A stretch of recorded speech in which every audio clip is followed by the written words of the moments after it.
the husband of a decorated officer, a position everyone envied.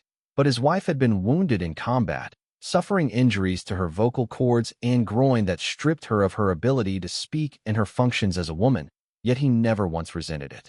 He stayed by her side willingly, spending 39 years in a sexless marriage with a woman who couldn't speak, that is, until his 65th birthday. He was in her study when he stumbled upon a box filled with 520 prepaid phone cards, all used to call the one person she loved but could never have, her first love. It was only then that the truth hit him. His wife wasn't incapable of speaking, she just had no desire to speak to him. She wasn't unable to be a woman, she just didn't want to be his woman. The immense shock was too much to bear, and he died with a heart full of hatred. When he opened his eyes again, he was back in 1985, staring at his younger self in the mirror. He swore a silent oath. In this life, he wouldn't let any woman make him suffer again. The 80s were a golden age for entrepreneurs, riding the wave of economic reform. He decided he would go to Austin, Texas, to make his fortune, but transportation from his small hometown was primitive. He borrowed a bicycle from the head of the local women's committee and pedaled all afternoon, finally making it to the station just before sunset to buy his ticket. As he was leaving, however, he saw her at the arrival's gate, Alara Hayes, just stepping off the bus. When she saw him, Alara's elegant eyebrows knitted together in a frown. "Julian," she began, her voice laced with annoyance, "didn't I tell you not to meet me at the station?" It was only then that he remembered. Today was the day Alara was supposed to come home on leave from the military base. In his past life, around this time, he had sent her a telegram. He told her they'd been engaged for 3 years, and, in their small town, a man of 20 without a wife was a laughingstock. He told Alara he wanted to get married to finally join her on the base as her husband in the service. Once an officer reached a certain rank, they could have their family join them. The military would even help dependents find jobs or schooling for couples separated by distance. It was the moment they dreamed of. Alara had been promoted to colonel last year, which meant she was eligible to have him join her. He had been waiting eagerly for her to bring him to the base, but she always refused. He grew desperate and sent another telegram threatening to pack his bags and show up at the base himself if she didn't come for him. That forced her hand. She came back, albeit reluctantly, and specifically told him not to meet her at the station. He knew she was intentionally trying to keep her distance from him. In his past life, it had broken his heart. He felt that since they were engaged, even without a marriage license or a wedding night, in the eyes of their town they were already husband and wife. He wanted to be with Alara, to get that marriage certificate so he could move to the base, take care of her, and start a family. But this life was different. He had completely abandoned the dream of being a military husband. His heart was set on making a new start in Austin, so much so that he had completely forgotten she was coming home. He was here to buy a ticket to Austin, not to meet her. Alara had misunderstood, and her beautiful, refined face was a mask of impatience. "Are you really that desperate? We're still young. There's no need to rush into marriage. Life on the base is tough. It's not a vacation. If you came, you'd just be a distraction, and I'm still trying to advance my career." Every word out of her mouth was an excuse to keep him away from the base. "I'm not here for you," he said calmly. "And I agree, it's too soon to get married. I'm not joining you on the base." His words left Alara stunned for a moment, but her shock quickly morphed into a scornful smile. "Julian, when did you learn to play hard to get?" She was convinced he was hopelessly in love with her and couldn't believe for a second that he'd actually given up on the idea of joining her. He didn't bother explaining. In 5 days, he'd be on his way to Austin. After that, they'd be worlds apart with nothing tying them together. The journey from the city back to their village was over 20 miles, a trip he had made on that borrowed bicycle. On the way back, he gave Alara a ride on the back of the bike. It took them a solid 3 hours to get home. She didn't say a single word the entire time. The awkward silence on that ride reminded him of the lonely, silent 39 years of their marriage in his past life. It was past 8 o'clock by the time they reached the village. The villagers were frugal and rarely used electricity, so the entire place was pitch black. Their arrival was announced by a chorus of barking dogs. His mother died when he was young, and his father had died 10 years ago, saving Alara's life. For all those years since, he had lived with her family, the Hayes. Mr. and Mrs. Hayes were good people. They had always treated him like their own son. As they walked in, Mrs. Hayes was warming up dinner at the stove. She started in on Alara immediately. Alara, you've finally done the right thing, agreeing to take your husband to the base with you. If you're together every day, we might get to hold a big, healthy grandbaby soon. Alara just pressed her lips together in a tight line, saying nothing. She was incredibly strong-willed. In his past life, because she hadn't married the man she truly loved, she chose to remain childless, ensuring the Hayes family line ended with her. Mr. and Mrs. Hayes both passed away, filled with that regret. Mr. Hayes noticed his daughter's impatience and quickly interjected, "You be good to Julian. The Sterling family did you a great service. If his father hadn't saved you that day, you wouldn't even be alive, let alone be a colonel. That's enough. I already said I'd marry him. So can you please stop pressuring me?" Alara finally snapped. "I'm grateful that Mr. Sterling saved me, but it was just an accident. I would rather have died myself than be saddled with a debt so large I'd have to spend my entire life repaying it." 10 years ago, his dad was the captain of the town's volunteer fire department. That year, a flash flood tore through the area. Alara was swept into a ravine and his father dove into the raging water to pull her out. He managed to save her, but he was exhausted and didn't make it out himself. He became an orphan and he'd lived with the Hayes ever since.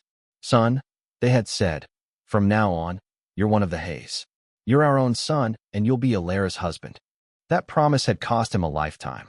Alara married him because of that promise, but she always felt like she was being blackmailed by a sense of duty. She hated him for taking over her life and getting in the way of her true love. That's why, even after 13 years of marriage, she never let him touch her and wouldn't deign to speak a word to him. What kind of attitude is that? Is that any way for a person to talk? You really think just because you're a colonel I'm afraid to set you straight, you little girl? Even if you were a general, I'd still be your father. Mr. Hayes was fuming, worried that he was hurt. He grabbed a rolling pin and looked ready to use it on Alara. "Mr. Hayes, I'm just tired. Let's eat first," he said, trying to defuse the situation. He had to step in. He was leaving in a few days anyway, and he just wanted some peace and quiet. Besides, he knew the more her father lost his temper, the more Alara would despise him. You couldn't force someone as stubborn as her to do anything. "Julian," Mrs. Hayes whispered, taking his hand, "you need to be firm with Alara. You can't let her walk all over you." She would have been a wonderful mother-in-law, but it was clear they weren't destined for that in this lifetime. They had just sat down at the table, before anyone could even pick up their forks, when the town's PA system crackled to life with the mayor's booming voice. "Alara Hayes, you have an urgent call from the base. I repeat, Alara Hayes." Hearing the announcement, Alara shot to her feet. "I have to get back to the base." With that, she grabbed her bag and walked out without a backward glance. It was exactly the same as what happened in his past life. She had barely been home long enough to sit down before Dorian Reese called her away. Dorian was a performer in the military's arts troupe.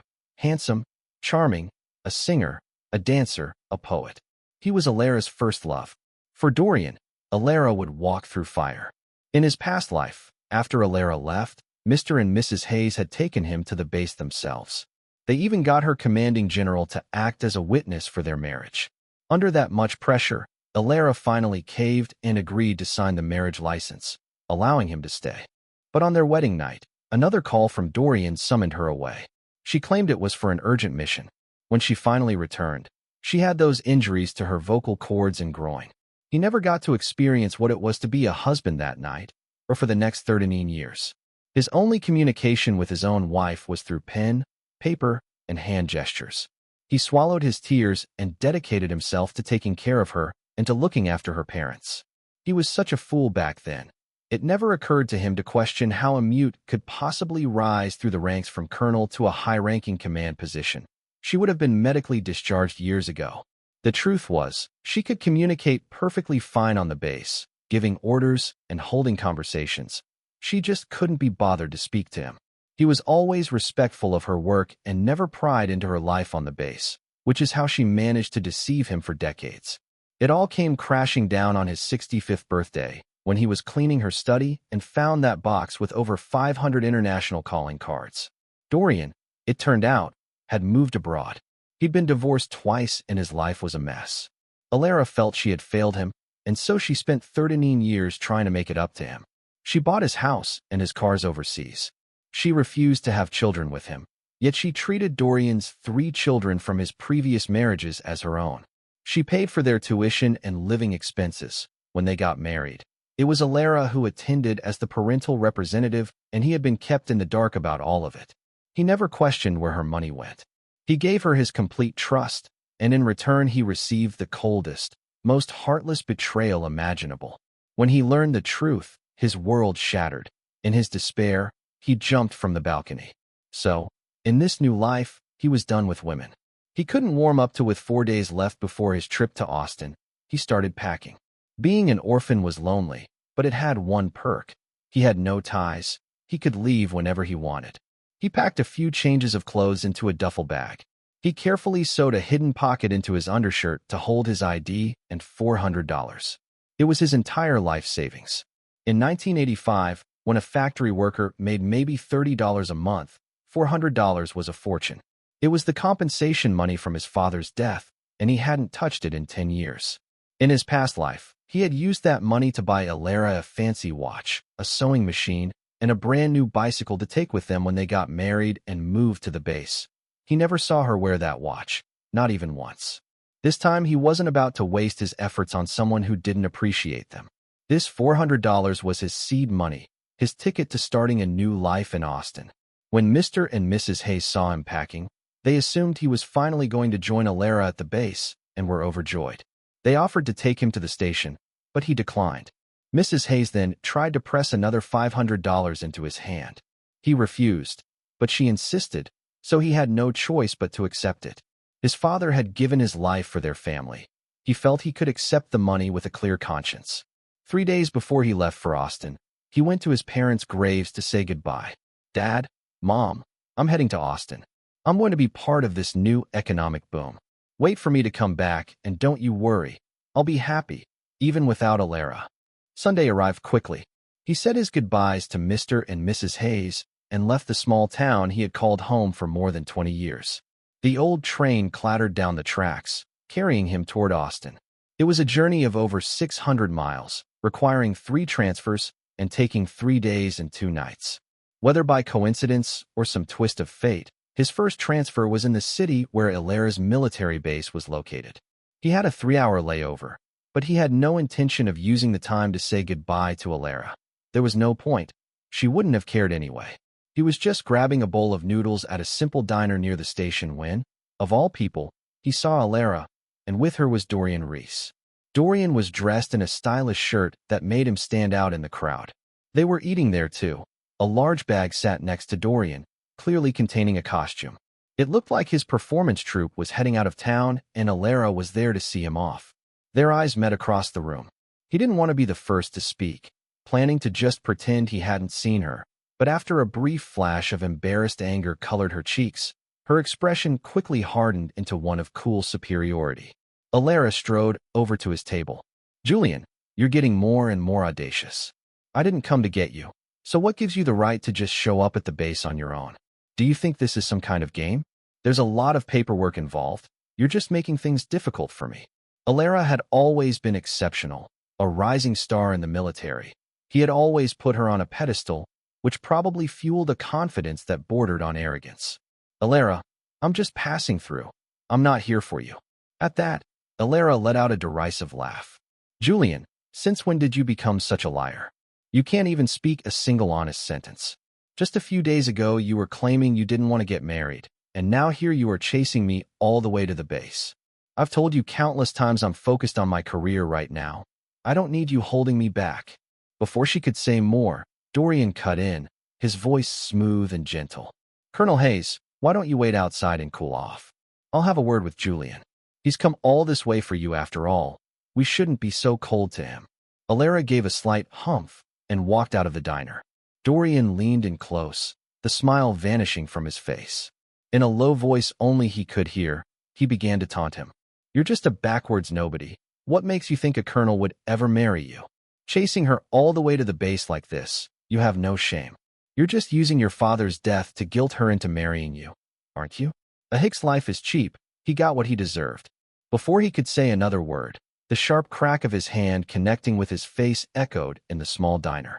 He had waited 2 lifetimes to deliver that slap, and he put every ounce of his strength behind it. 5 angry, red fingerprints bloomed on Dorian's handsome face. In his past life, after he had arrived at the base, Dorian had said almost the exact same thing. He had been furious then, but he was afraid Alara would accuse him of causing trouble, so he held back. But then Dorian had thrown himself to the ground and claimed he had hit him. This time he decided to actually give him something to cry about, saving him the effort of putting on a show. A flicker of shock crossed Dorian's face. He clearly hadn't expected him to actually fight back, but that shock quickly turned into a look of malicious glee. He clutched his cheek, his voice full of feigned hurt. "Colonel, he hit me." Alara rushed back in at the sound of his voice. "Julian, you've gone too far. Apologize to him now." Dorian, still holding his face, had a triumphant glint in his eye. In his past life, she had forced him to apologize. He tried to explain that Dorian had provoked him and that he hadn't even touched him, but Alara refused to listen. She couldn't believe Dorian would say such cruel things. "Dorian reads poetry," she'd said. "Shelley, Pushkin, he's not a cruel person." This time he didn't see the need to explain himself. His appetite was gone. He stood up to leave. It was the first time in all these years he had ever defied her, and she was livid. "If you're not going to apologize, then you can just go right back to where you came from. I will not marry a brute like you." Hearing that, he replied coldly, "Don't worry, Alara, you won't have to see me again." A flicker of panic crossed her face. "What's that supposed to mean?" "It means exactly what you want it to mean. We're only engaged, we never signed any papers, the wedding is off. From now on, you and I have nothing to do with each other. You don't owe me anything. My father saved your life, but that doesn't mean you're obligated to marry me. Like you said, it was an accident. My father was a good man. He would have saved anyone in that situation. He didn't do it to trap you into marrying me, and his son isn't so pathetic that he needs to use his father's death to find a wife." Hearing him, Alara's face flushed with a mixture of embarrassment and shame. I didn't mean it like that. I am grateful to your father." "There's no need," he said, cutting her off. "He's gone. Your words don't mean anything now." With that, he turned and walked back into the train station. Alara seemed to think he had agreed to go back home. She let out a sigh of relief and caught up to him. "I'll take you back to the station for the trip home," she said. "Just give me a few more days to sort out the paperwork for you to join me." Even then, she still couldn't believe that he was serious about leaving her. He didn't have the energy to argue. Just then, there was a crash behind him. Dorian had accidentally knocked over a table, sending the bowl of noodles he'd barely touched spilling all over his clothes. Alara immediately stopped, her attention instantly shifting back to her precious first love. "Call me when you get home," she said, pressing $100 bill into his hand. Then she turned and rushed back to Dorian's side. He walked briskly into the station. He told himself not to cry, but the tears came anyway. "Goodbye, Alara. From this moment on, you are erased from my life. Whatever happens from now on, my happiness and my sorrow will have nothing to do with you." After 3 days and 2 nights on the rattling train, he finally arrived in Austin. In his past life, he had visited Austin a few times, but by then it was already a sprawling metropolis, a world-renowned hub of technology and culture. But back then, in 1985, Austin was just beginning its transformation from a relatively small city into a boomtown. 1985 was the perfect time to be there. The city was buzzing with energy, on the cusp of explosive growth. Opportunity was everywhere. Drawing on his memories and cooking skills from his past life, he quickly opened a small diner, catering to the tastes of the many workers who were flocking to the city from all over the country. His place was a hit from day one because he could cook authentic dishes from all corners of the nation. People from all over who had come to Austin for work flocked to his diner, saying a meal there felt like a taste of home. In the first month alone, he cleared $2,000 in profit. Staring at the numbers in his ledger, he cried. They were tears of joy. He had earned his first real success all on his own. Half a year flew by.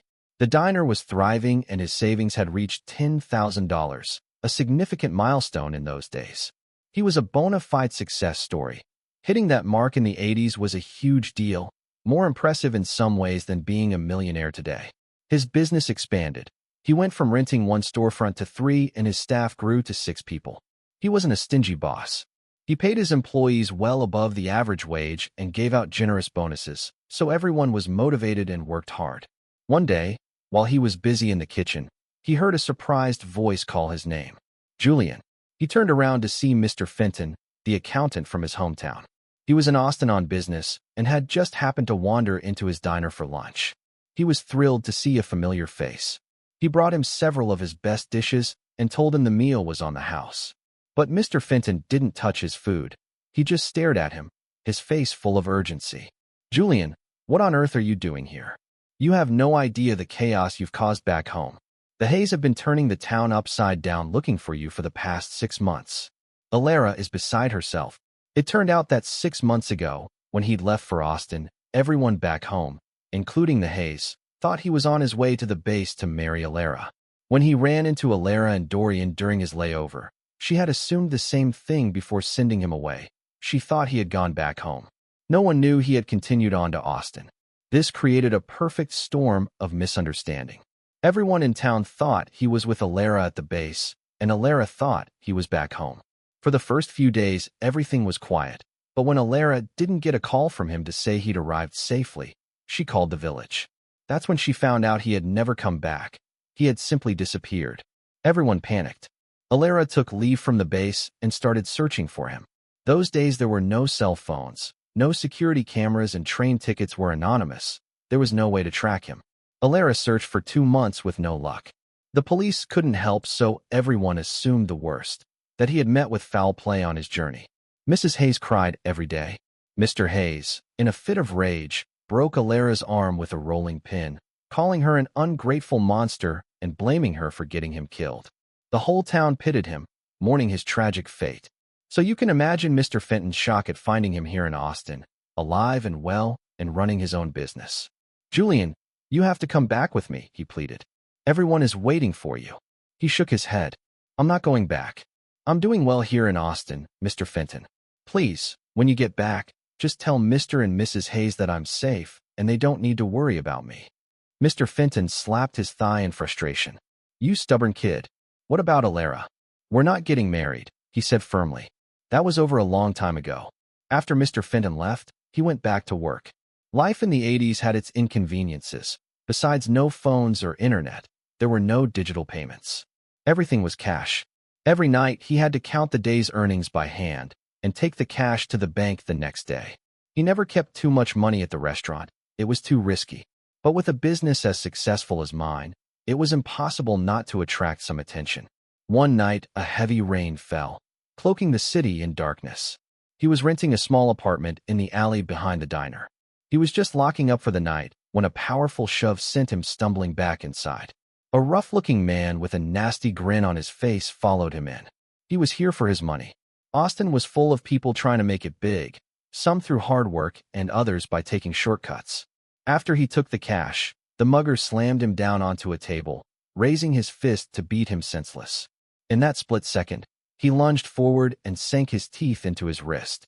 He yelped in pain, jumping back and clutching his bleeding hand. You bite like a dog, he snarled, his face contorted with rage. He cursed, and his eyes grew even more menacing. He wasn't going to let him get away with that. He used his moment of shock to break free and scrambled into the kitchen, his hands fumbling until they found the handle of a heavy cleaver. Stay back. I'll kill you if you come any closer. He tried to make his voice sound steady, but his palms were slick with sweat. But the man wasn't intimidated. He just sneered, his eyes glinting with malice. You think you can take me on, pretty boy? He lunged at him again, faster and more brutal this time. He was cornered. One thought screamed in his mind. He would not go down without a fight. Just as he was about to reach him, a familiar voice cut through the tension. Freeze. A woman in a military uniform stood in the doorway. The uniform itself commanded authority. The mugger took one look, yelped, and scrambled out the back door. It was Alara. The police arrived shortly after and arrested the man. It turned out he was a wanted fugitive. When everything had settled down, Alara turned to him, her expression a mixture of emotions he couldn't quite decipher. Julian, she said, her voice heavy. You have no idea how hard I've been looking for you. She had come as soon as she heard the news from Mr. Fenton. Come back with me, she said. Everyone back home is waiting for you. We'll get married. I've already submitted the paperwork to my commanding officer for you to join me. Stop this nonsense. I've spent the last 6 months taking the blame for your disappearance. I'm just glad you're safe. If anything had happened to you, I would never have forgiven myself." Her beautiful face was etched with fatigue. Hearing her say she would marry him should have made him happy, but he felt nothing. It was no longer important to him. "Colonel, thank you for your help tonight, but you should go. I'm not going to marry you. I thought I made that clear." A flash of anger and embarrassment crossed Alara's face. "Julian, don't push it. I'm already making a concession here. What more do you want from me? This tantrum of yours isn't going to do you any good. You're just jealous of Dorian, aren't you? There's nothing going on between us. We're just kindred spirits." He shook his head. "This isn't a tantrum. I just don't want to marry you. Whether you marry Dorian or someone else, it has nothing to do with me. If you're worried about explaining this to your parents, I'll write them a letter. I'll tell them it was my decision, so they won't pressure you anymore." Hearing him say that, Alara finally seemed to understand. For the first time, she truly believed that he no longer loved her, that he no longer wanted to be her husband. He could see the shock, confusion, and even a hint of relief on her face. He understood she was finally free of the burden he represented, but why was there also a flicker of disappointment, of loss? "I mean it," he said, already pulling out a piece of paper to write the letter to her parents. "I meant it, Julian," she started, her voice suddenly uncertain. "It's not that I have no feelings for you at all. It's just everyone always said I owed you. I felt so much pressure, like marrying you was just a duty I had to fulfill. That's why I pushed back so hard."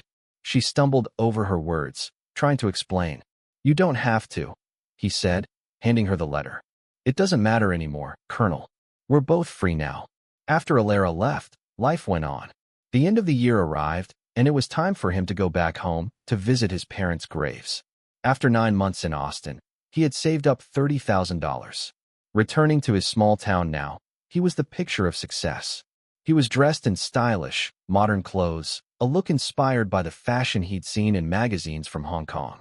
It was a style no one in his small town had ever seen before. Austin's proximity to major cultural centers meant it was years ahead in fashion compared to the rest of the country, especially a small rural town like his.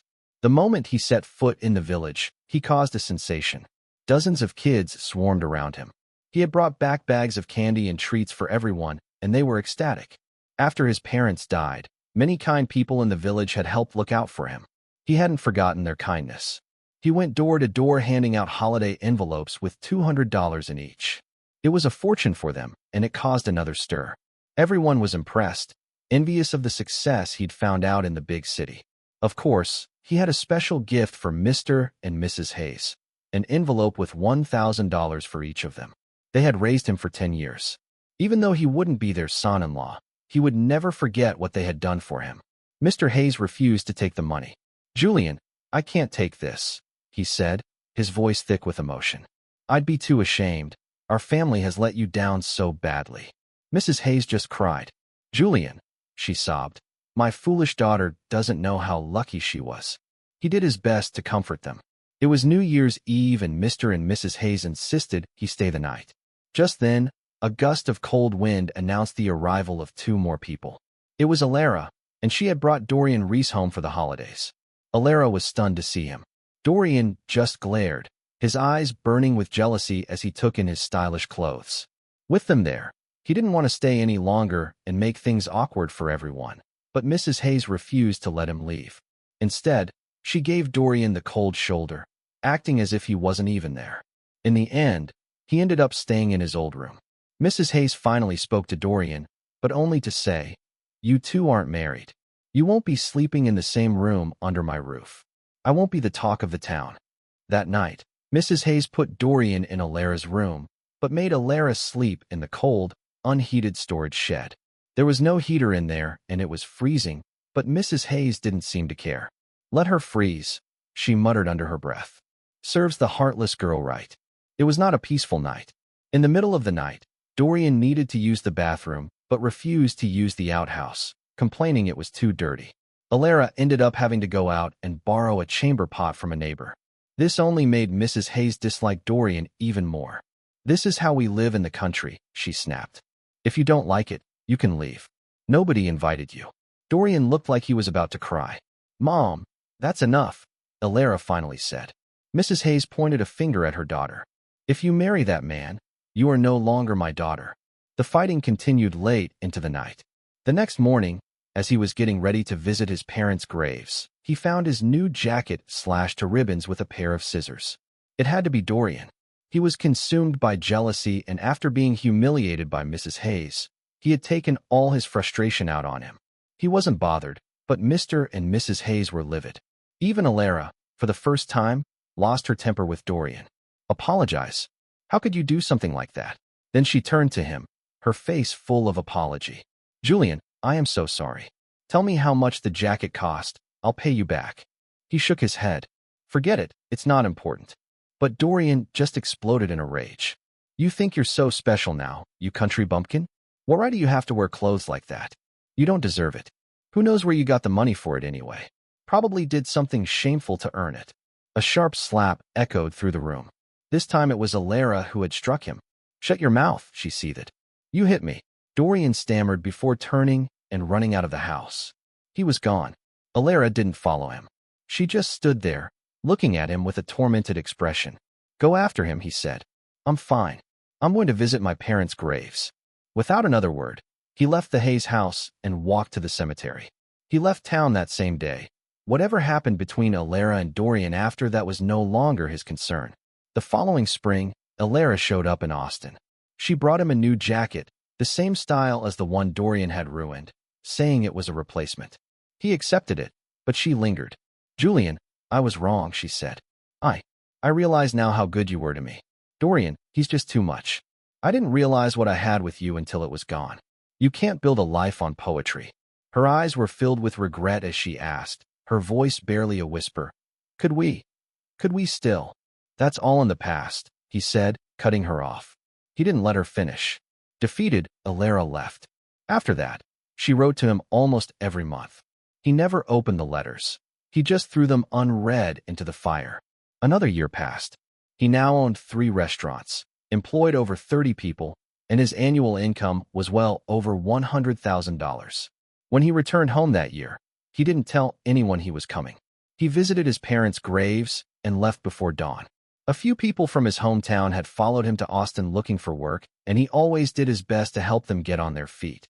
He heard through the grapevine that Alara and Dorian finally got married in 1988. Apparently Dorian had forced her into it.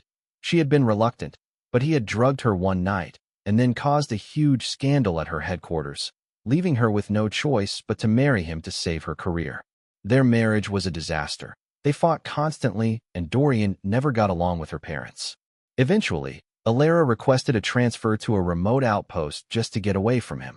They lived apart for years and never had children. By the 90s, he was the chairman of a publicly traded company. He had expanded from restaurants into tourism, entertainment, and real estate. Having lived this life before, he knew exactly which industries were about to take off. His personal net worth was over $1 billion, but he had never married. Romance held no interest for him. His work was his life. The next he heard of Alara was in '96. He had been dishonorably discharged from the military. Dorian had wanted to move abroad, complaining that he couldn't live the life he wanted on their income. Alara, who by then was a high-ranking staff officer in charge of a significant budget, refused. In a desperate move, Dorian stole a large sum of money from the funds Alara managed and tried to flee the country. He was caught, of course, and sent to prison, but Alara was held responsible for the security breach and was forced to resign. By then, Mr. and Mrs. Hayes had both passed away, and he had no remaining connection to her. Another 20 years passed. It was 2024, and he was 65 years old, the same age he had been when he died in his first life. His net worth had grown to $50 billion. He was still single, but he had dedicated much of his life and fortune to philanthropy. One evening, his assistant was driving him to a charity gala. As they drove through the underground parking garage, he saw a figure through the tinted window that was both familiar and strange. It was Alara. She was wearing a worn-out security guard's uniform. Her hair was white and her face was a roadmap of a hard-lived life. She was slumped in a plastic chair, dozing lightly, a nightstick held loosely in her hand. The once brilliant commanding officer was now just another security guard in a dimly lit parking garage. His assistant whispered, "Chairman, should I wake her?" He shook his head, signaling for him to keep driving. The car was silent except for the soft music playing on the radio. He closed his eyes, and the memories of the past washed over him. In his first life, he had given her a lifetime of devotion and love, only to be met with coldness and betrayal. In this life, he had chosen to let go, to build a life for himself. Her choices had led her here. His choices had led him to where he was. The car rolled smoothly past her. He didn't ask the driver to stop. In the rearview mirror, he saw her stir. She looked up, her eyes following their taillights with a vacant, weary expression. "Chairman, did you know her?" his assistant asked, his curiosity piqued. He was testing the waters. He smiled a little. Just an old acquaintance. Later that evening, he stood on the stage at the gala facing a sea of flashing cameras and gave a brief acceptance speech. "On our journey through life," he said, "we meet many people. Some of them are there to teach us how to grow. For that, we should be grateful they were ever a part of our lives." He gave a slight bow, and the room erupted in applause. Back home, he stood by his penthouse window, looking out at the glittering city lights. Austin had become a world-class city, a river of light and motion. He thought of Alara sitting alone in that dark garage. The feeling was complex, but it wasn't hatred, not anymore. The next day, he had his assistant contact the security company that managed the garage.